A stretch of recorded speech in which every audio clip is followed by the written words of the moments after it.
5 August কক্সবাজারের Peter হাসের সাথে বিশেষ বৈঠকে সার্জিস হাসনাত সহ এনসিপি নেতারা এমন একটি সংবাদ ছড়িয়ে দেওয়া হয় বাংলাদেশের বেশ কিছু মূলধারার সংবাদ মাধ্যমে, জানিয়ে প্রশ্ন ওঠে নানা মহলে। তবে এমন গল্পকে নেহাতি চিলে কান নেয়ার গল্প বলে উড়িয়ে দিয়েছেন সার্জিস আলম। উল্টো প্রশ্ন তোলেন, কোন সোর্সের ভিত্তিতে পিটার হাসের সঙ্গে মিটিং নিয়ে এমন প্রোপাগান্ডা ছড়ানো হলো।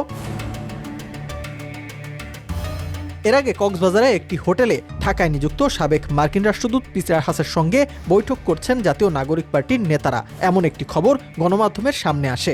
বলা হয়, বৈঠকে অংশ নিয়েছেন দলের নেতা হাসনাত আবদুল্লাহ, সার্জিস আলম, নাসির উদ্দিন পাটোয়ারি ও তাসনিম জারা। 5 আগস্ট সকালে এই বিশেষ বৈঠক অনুষ্ঠিত হয় বলেও জানানো হয়। সার্জিস বলেন, পিটার হাসের সঙ্গে মিটিংয়ের খবর প্রোপাগান্ডা। কোন সোর্সের ভিত্তিতে পিটার হাসের সঙ্গে মিটিং এমন প্রোপাগান্ডা ছড়ানো হলো জানতে চাই। চিলে কান নিয়ে গেল এর উপযুক্ত উদাহরণ হলো এটাই।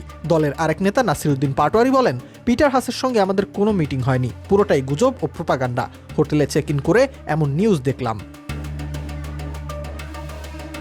তবে কক্সবাজারে ঘুরতে এসেছেন বলে দাবি করেন পাটোয়ারি। বলেন, এটা সম্পূর্ণ গুজব, আমরা এখানে ঘুরতে এসেছিলাম, এমন কিছুই না, আমরা জাস্ট ঘুরতে এসেছিলাম। এর আগে জাতীয় পর্যায়ের বেশ কয়েকটি গণমাধ্যমে খবরে বলা হয়, কক্সবাজারের সিপার হোটেলে পিটার হাসের সঙ্গে বৈঠক করছেন এনসিপির নেতারা। এদিকে জুলাই শহীদদের স্মরণে রাজধানীর মানিক মিয়া অ্যাভিনিউতে নানা আয়োজনে পালিত হচ্ছে জুলাই গণ অভ্যুত্থান দিবস।